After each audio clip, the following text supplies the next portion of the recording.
Привезли сегодня 30.05.2025 год заместитель начальника госпиталя медицинской части, начальник части Шарипов Александр Александрович.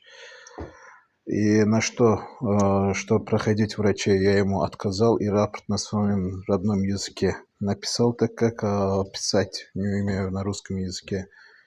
И после этого, опять же, по каким-то причинам военно-следственный отдел Набоков позвонил ему, и сейчас какие-то документы он якобы отправил начальнику ВСО по электронной почте. Хотя меня никакие врачи не проверили, и ничего такого не было здесь. Какие документы отправляют, на каком основании это происходит, я вообще понять не могу. Вот что это за беспредел, вот я понять не могу, что они здесь творят.